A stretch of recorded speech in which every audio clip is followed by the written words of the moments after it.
Emma Walker's morning started like any other. At 8 months pregnant, her round belly made simple tasks difficult. She needed breakfast before seeing her doctor, so she chose the McDonald's near the hospital. The restaurant buzzed with noise. School children laughed at tables. Workers rushed behind counters.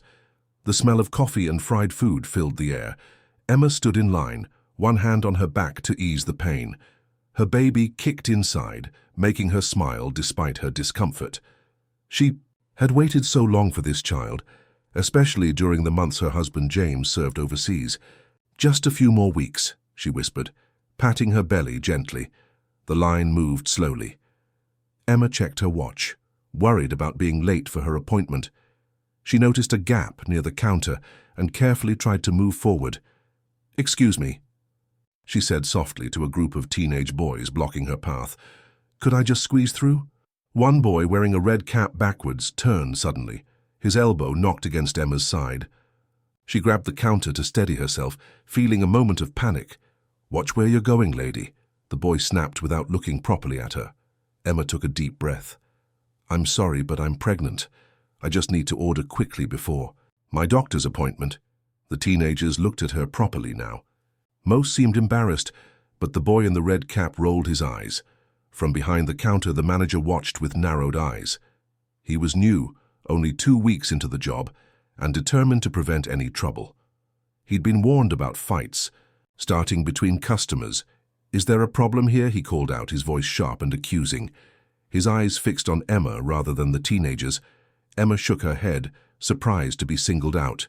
"No problem at all. I'm just trying to place my order before my appointment." The manager nodded to someone behind Emma.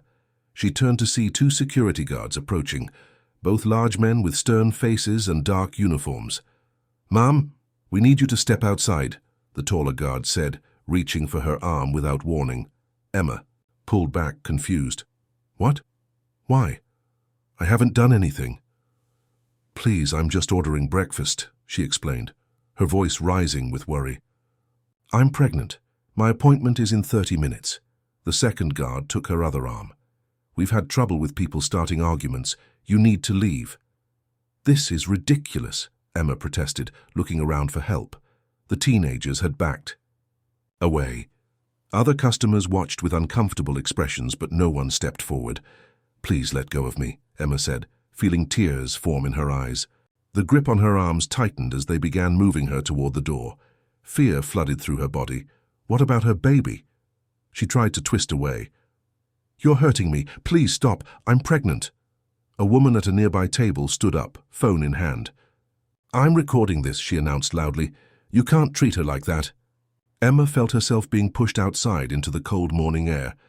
Tears streamed down her face as she stumbled on the sidewalk. One hand instinctively protected her belly, the other reached for the wall to steady herself. "Don't come back today," the guard said firmly before returning inside. Emma stood alone, shaking with shock and humiliation. People walked past, some staring, others looking away uncomfortably. A bus pulled up at the nearby stop, its doors opening with a hiss. Inside, her pocket, her phone began to ring. With trembling hands, Emma pulled it out and saw the familiar picture of her husband James. He was calling early before his flight. What Emma didn't know, what none of them knew, was that James Walker wasn't just returning from any military deployment. After 6 months away, the decorated Navy SEAL was coming home to Millfield that very afternoon. He had survived dangerous missions in places he couldn't even tell Emma about. He had led men through impossible situations with calm determination, and in just a few hours, he would step off a plane, expecting to surprise his pregnant wife with flowers and the small stuffed bear he'd carried through his entire deployment. As a good luck charm for their unborn child, Emma wiped her tears, trying to calm her breathing before answering the phone. She didn't want to worry James before his long journey home. The baby kicked strongly, as if reassuring her they were both okay. As she pressed the answer button, the woman who had recorded the incident approached. "Are you all right?" she asked, kindly. "What they did was wrong. I got everything on video." Emma nodded gratefully, her husband's voice now coming through the phone. "Emma, everything okay? I can't wait to see you tonight." She took a deep breath, deciding to be brave for now. The truth would come later. Everything's fine, James, just can't wait to have you home. The end makes sure to cite information from search results when applicable. Using the tags. Emma left the doctor's office with both hands pressed against her belly. Relief washed over her face. The baby was fine, despite the rough handling at McDonald's that morning. The doctor had checked everything twice to be sure. Outside the medical building, Emma checked her phone again. It buzzed non-stop with messages and notifications. The kind woman who recorded the incident had asked Emma's permission to share the video online. Emma had agreed, thinking a few people might see it. She was wrong. Emma, have you seen this? Her sister Olivia's voice came through the phone, high with excitement. The video has 10,000 views already. People are sharing it everywhere. Emma sat on a bench, suddenly feeling very tired. 10,000? People are outraged about how they treated you. They're demanding the restaurant fire those guards. Some are organizing a protest for tomorrow. Emma ran her hand through her hair. I just wanted breakfast, Olivia. I don't understand why they assumed I was causing trouble. You know why, Olivia said quietly. Emma didn't answer. Yes, she knew why. She had faced such assumptions before, but never so openly, never so cruelly, and never while carrying her child. The taxi ride home felt longer than usual. Each bump in the road made Emma wince. She kept checking her phone, watching the view count rise. 15,000 now. Then 20. Comments flooded in, most supporting her, some asking questions, a few defending the restaurant. Their modest home in Millfield stood quiet and empty, just as it had for the past 6 months while James served overseas. Emma had managed alone, preparing the baby's room, attending doctor appointments, dealing with morning sickness and backaches without her husband's support. Today was supposed to be different. Today, James was finally coming home. Emma changed into fresh clothes and rested on the sofa, trying to calm her nerves before leaving for the airport. The baby kicked, strong and healthy. Your daddy's coming home today, she whispered, rubbing her belly gently. Everything will be better now. The airport bustled with afternoon travelers. Emma stood near the arrival gate, searching the faces of returning passengers. The video had reached 50,000 views now. Local news stations were calling. Even the restaurant chain had released a brief statement, promising to investigate the incident. None of that mattered when she finally saw James walking through the gate, still in his casual military clothes, carrying his duffel bag over one shoulder. He looked tired but happy. His eyes found hers immediately. 6 months of separation vanished in seconds as they rushed toward each other. Easy now, James said, embracing her carefully around her pregnant belly. Look at you. You're even more beautiful than when I left. Emma tried to smile, but tears came instead. All the fear and humiliation from the morning broke through her careful composure. James guided her to a quiet corner, concern replacing joy on his weathered face. What's wrong? Is it the baby? Emma shook her head, wiping tears from her cheeks. Something happened this morning at McDonald's. Her voice trembled as she described the incident. James listened without interrupting, his arms steady around her shoulders. They didn't even listen to me, James. They just saw me and decided I was the problem. James held her tightly, his expression thoughtful rather than angry. Are you and the baby okay? That's what matters most. We're fine. The doctor checked everything. Around them, travelers rushed past with suitcases and crying children. An announcement about a delayed flight echoed through the terminal, but in their corner, time seemed to slow as James processed what had happened to his wife. People who knew James Walker expected rage. As a Navy SEAL, his strength and fighting skills were exceptional, but those who truly knew him understood that his greatest strength was his mind. Years of military training had taught him discipline and strategic thinking. Anger solved nothing. Action did. This isn't about revenge, Emma, he said finally, his voice calm and determined. It's about making sure this never happens to anyone else. The taxi ride home was quiet. Emma rested her head on James's shoulder, exhausted by the day's events. At home, James carried her bags inside, his movements efficient and careful, just as they had been during his dangerous missions overseas. While Emma napped in their bedroom, James sat in the living room watching the video on his phone. He studied it with professional attention, noticing details others might miss. The guards had targeted Emma while ignoring the teenagers who actually caused the commotion. They never gave her a chance to explain. The fear in Emma's eyes was clear, the way she kept saying she was pregnant, how the guards ignored her pleas. James watched it 3 times before setting the phone down. The view count had reached 70,000. His military training kicked in. Assess the situation, identify resources, form a plan.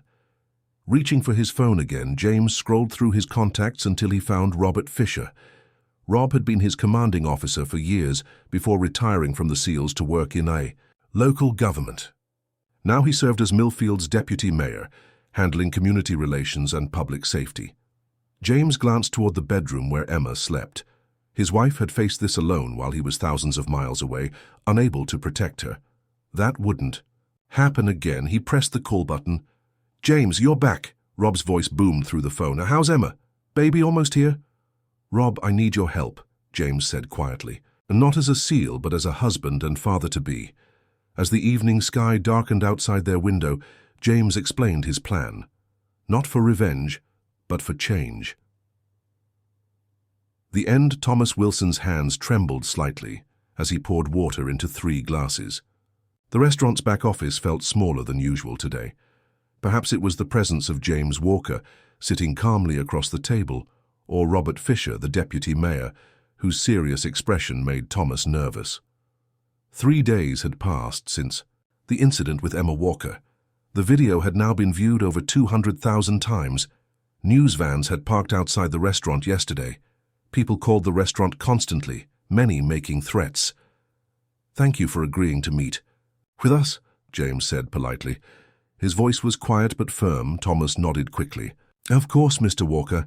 We take these allegations very seriously." James didn't speak immediately. This was a technique he had learned in the military. Let silence do the work. Thomas fidgeted with his tie. "Our security team was responding to reports of a disturbance," Thomas finally said, glancing nervously at Robert Fisher. "They thought they were doing their job." "A disturbance caused by a pregnant woman ordering breakfast?" James asked quietly. His tone remained even, but his eyes never left Thomas's face. "The video clearly shows otherwise."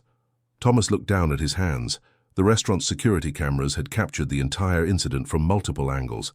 He had watched the footage 10 times, each viewing making him feel worse than before. "You're right," Thomas admitted. "We've reviewed the footage from our cameras. Our team mishandled the situation completely." James leaned forward, resting his elbows on the table. "I'm not here to threaten or demand money. I want to make sure this never happens again." Robert Fisher spoke for the first time. "James and I served together for 12 years. He's not the kind of man who wants a fight. He's the kind who solves problems." Thomas nodded. "What exactly are you proposing?" While James explained his ideas to Thomas and Robert, Emma was at home, surprised by a knock at the door. She opened it to find her neighbor Lily, holding a casserole dish. "I thought you might need dinner," Lily said. "I saw the video. Everyone's talking about it." Emma accepted the warm dish gratefully. "Thank you. That's very kind." "It's nothing," Lily said. "My sister went through something similar last year. Nobody helped her then. We have to do better." Throughout the afternoon, Emma's phone kept ringing. Old friends from college called to check on her. Former co-workers sent messages of support. Even strangers found her email address, sending kind words and offers of help. One message came from the woman who had recorded the video. "My daughter is pregnant too," she wrote. "What happened to you could have happened to her. Thank you for being brave enough to share this." When James returned home that evening, he found Emma sitting on the sofa surrounded by flowers and cards. "People care more than I realized," Emma told him, showing him a handmade card from children at the local elementary school. "Complete strangers are supporting us." James sat beside her, taking her hand in his. "That's what community should be," he replied. "When I was deployed, we relied on each other completely. Trust and communication saved our lives daily." Emma rested her head on his shoulder. "How did the meeting go?" "Better than expected," James said. "The manager seemed genuinely sorry. He's young, probably overwhelmed with his position, I think he wants to make things right. Emma nodded slowly. Do you think anything will actually change? Before James could answer, his phone rang. The caller ID showed an unfamiliar number with a Chicago area code. James Walker speaking, he answered, professionally. Mr. Walker, this is William Bennett, Regional Director for McDonald's. I'd like to arrange a meeting with you and your wife tomorrow, if possible. James looked at Emma, who nodded her agreement. We can do that, he told Bennett. What time? Works for you. The next morning, Emma and James sat in a conference room at a local hotel. Robert Fisher had joined them again, providing both support and official presence from the city government.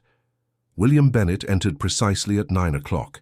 He was tall and well-dressed, carrying an expensive leather briefcase. Two other people followed him, a young woman James recognized as the company's lawyer, and an older man who introduced himself as the head of security operations.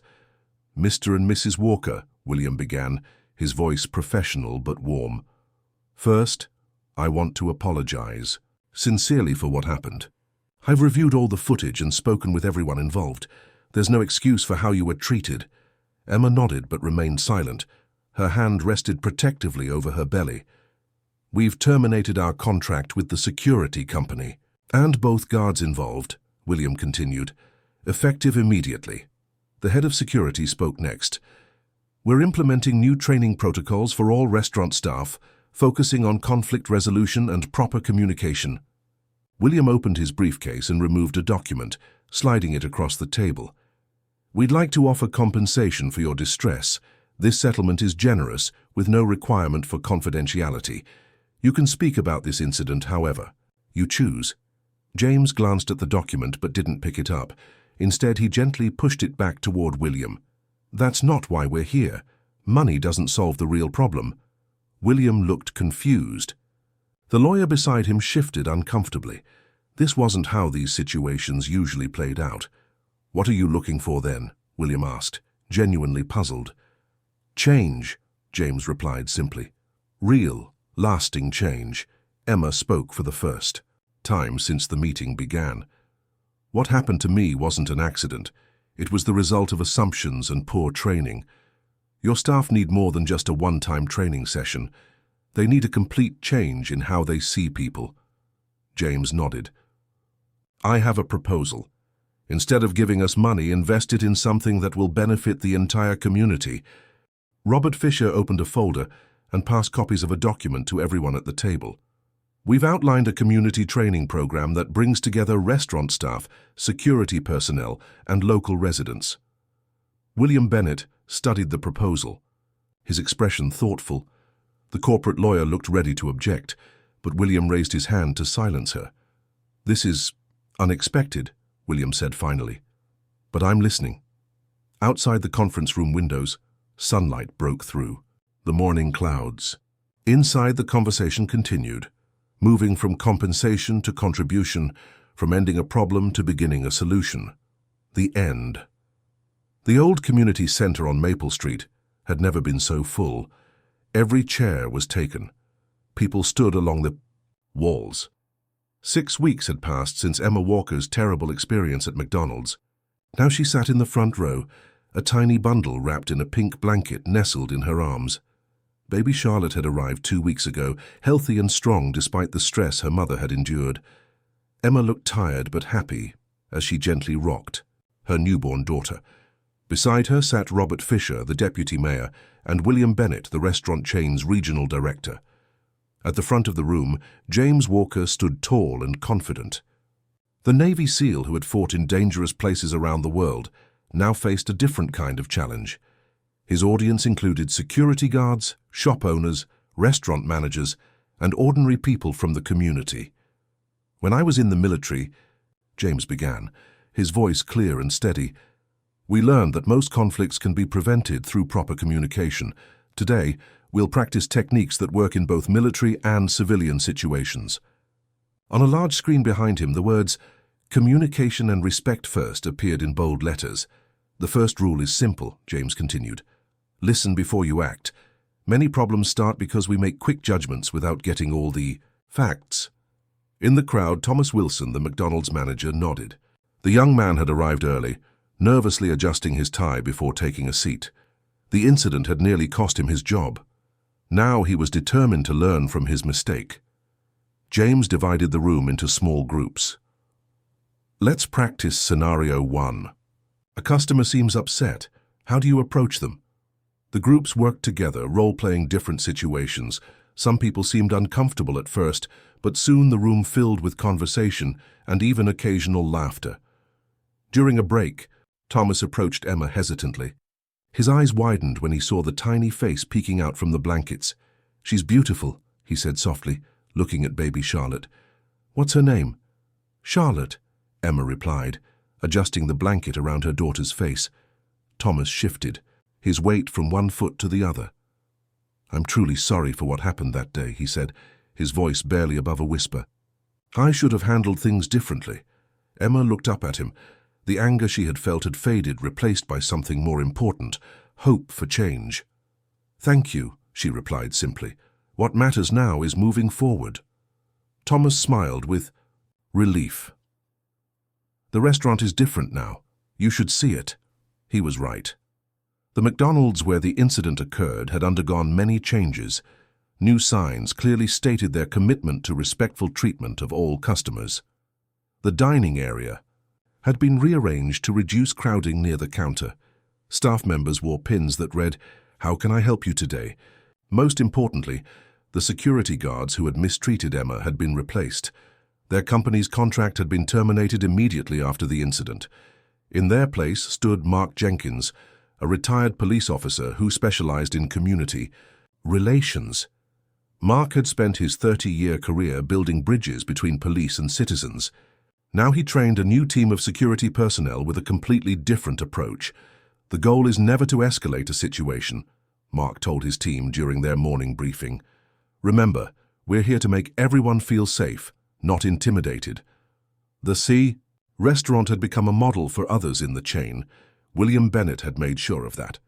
What could have been handled with a quiet settlement and a simple apology had instead become something much more meaningful. The local newspaper ran a feature story with the headline, "Military Family Transforms Personal Trauma into Community Program." The article included a photograph of James and Emma with baby Charlotte, alongside William Bennett and Robert Fisher. They stood in front of the community center, all smiling as they cut a ribbon to officially launch the training program. Back at the community center, the afternoon session focused on recognizing unconscious bias. James showed video examples of people being treated differently based on their appearance. "We all carry assumptions," he explained. "The key is recognizing them before they affect our actions." Emma watched her husband with pride. James had always been a natural teacher. In the military, he had trained new team members with patience and clarity. Now he used those same skills to help his community grow. William Bennett approached Emma during the next break. "How are you feeling?" he asked, smiling at the sleeping baby. "Tired," Emma admitted. "But good. Your husband is remarkable," William said. "This program has already spread to 3 other cities in our region. Corporate headquarters is looking at implementing it nationwide." Emma nodded. "James believes in fixing problems, not just complaining about them." As the afternoon session ended, people gathered their notes and jackets, talking excitedly about what they had learned. An elderly woman with silver hair and bright eyes approached James as he packed up his materials. "My grandson works as a security guard at the shopping center," she said, her voice warm with pride. "He attended your first training session last week. He told me it changed how he sees his job completely." James smiled, clearly touched by her words. "That's all we wanted, to help people see each other differently." The woman patted his arm. "You've done a good thing here, young man. Sometimes bad situations can lead to beautiful changes." Outside the community center, the late afternoon sun cast long shadows across the parking lot. Emma waited by their car, Charlotte sleeping peacefully against her shoulder. She watched as James spoke with different people, answering questions, offering encouragement. This wasn't the homecoming they had planned when James returned from his deployment. It wasn't the peaceful time before their baby's birth that they had hoped for. Yet somehow, what had happened had created ripples of positive change throughout their community. As James finally walked toward her, Emma felt Charlotte stir against her shoulder. The baby made tiny noises, stretching her little hands into the air. "She agrees with everything you said in there," Emma told James with a smile. James gently touched his daughter's tiny fingers. "I hope she grows up in a world where people listen to each other better than they did to her mum." "Thanks to you," Emma said. "She might." The end Charlotte Walker wore a tiny yellow dress with small white shoes. At just 1 year old, her dark curls bounced as she took unsteady steps across the wooden platform. The crowd in Millfield Town Hall clapped and smiled, watching the little girl's brave journey toward her parents. Emma reached out, ready to catch her daughter if she fell. James stood nearby, his face full of pride. Neither of them had expected to be here today receiving the town's highest honor. "Almost there, sweetheart," Emma encouraged as Charlotte wobbled forward, tiny arms outstretched for balance. Mayor Patricia Green waited patiently, holding a glass plaque with gold lettering. The Community Leadership Award had never gone to such a young family before. But then the Walker family had changed Millfield in ways no one could have predicted. "Come on, Charlotte," the mayor said warmly. "Help your parents get their award." With a final determined step, Charlotte reached her mother's arms. The crowd erupted in applause. Emma lifted her daughter onto her hip while James stepped forward to accept the award. "Thank you," James said simply, his military training still evident in his straight posture and clear voice. Mayor Green turned to address the packed room. 1 year ago, a terrible incident occurred in our town. Many communities would have seen protests, anger, and division. Instead, the Walker family showed us a better path. She gestured to a large screen where photographs showed community training sessions, workshops, and meetings. The Walker training program has now been implemented in over 50 businesses across our region, the mayor announced proudly. Incidents requiring security intervention have decreased by 60%. Our town has become a model for others. Emma stepped forward. Charlotte balanced carefully on her hip. The microphone seemed to intimidate her for a moment, but she took a deep breath and began speaking. "What happened to me that day could have ended with just anger and hurt feelings," she said, her voice growing stronger with each word. Instead, it became a beginning.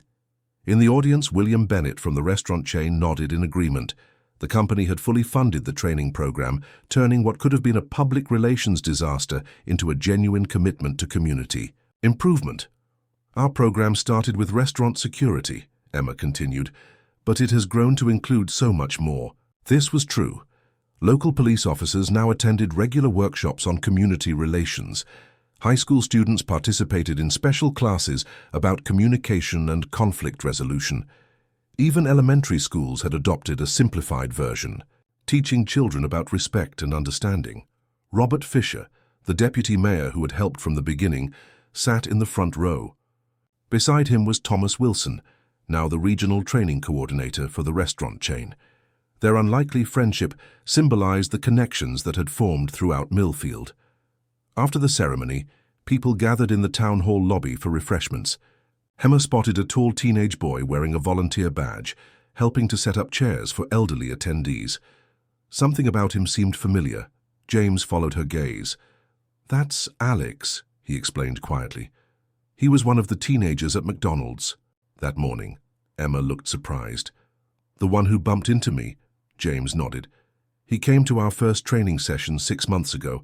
Now he's one of our most dedicated youth volunteers.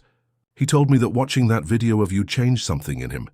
He realized how quickly assumptions can hurt people."